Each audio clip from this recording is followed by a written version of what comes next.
Okay, in this video, the third of 3 videos, I'm going to be talking about proportions with volume and side length. Okay, if you haven't watched the first 2, you need to go do that first.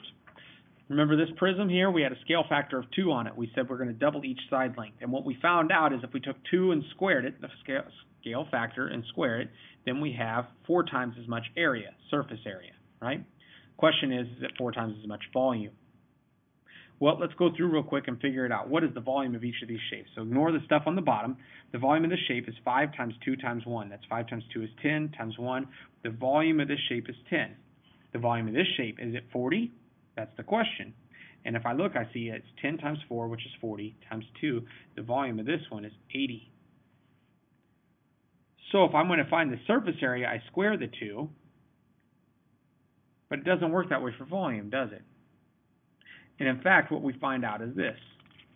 Let's say, for instance, that we double.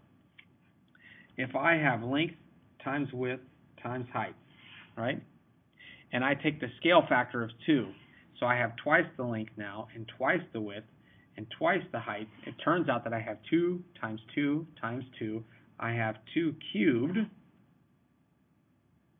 Oh, here, let's rewrite it this way. Ready? I have 2 times 2 times 2 times the length times the width times the height, right? That's what this statement means.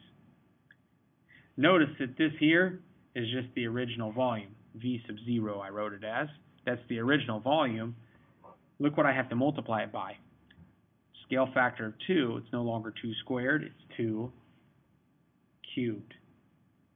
And so it turns out that we have this relationship here. If I have a ratio of side lengths of m to n, to get the areas or the surface areas, I take m squared over n squared. But to get the volumes, it's m cubed over n cubed. So I cube it instead, cubic volume, right? So we go back to this soccer ball and tennis ball from the previous example. We found out in the last one, if I take the big one and the little one and I compare their diameters, I find that the big one is 3.5 times bigger when talking about a one-dimensional unit, right? How many more times air does it hold? Well, that's a volume problem, right? So if I take 3.5, and this time instead of squaring it, if I cube it, 3.5 raised to the third power gives me 42.875, which is approximately 43 times as much air. Right? So, because we're working with volume, we're going to cube. A couple more example problems, and we're done. I have 2 spheres. One sphere has double the radius of the other sphere. If the large sphere has a radius of 12 centimeters, which means this one is 6 centimeters, what is the radius of the other sphere? Oh, I'm sorry. I misread that. The volume is double, right? Well, here's what it means.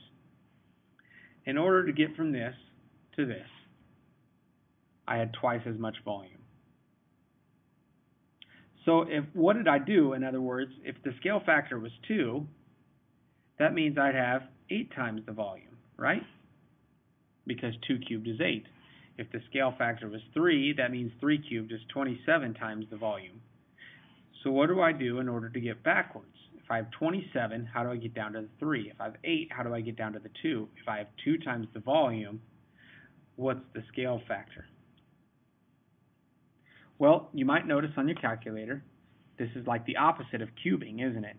3 cubed is 27, so we need to take the cube root.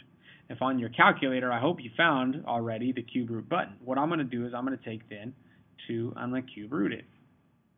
It's 1.25999. Really what it means is the scale factor is the cube root of 2, which we can write like this. So in other words, whatever this radius is, I multiply it by, so the little radius, if I multiply it by the cube root of 2, I get the big radius of 12. So how do I get the radius by itself? I divide both sides by the cube root of 12. I divide both sides by this 1.25992.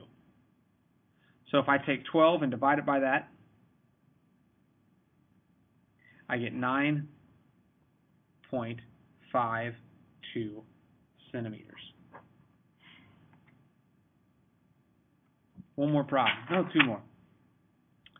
there are 3 empty spherical containers with radii of 1, 2, and 4 meters, respectively. So these are spheres. Here's the radius of 1, radius of 2, and radius of 4.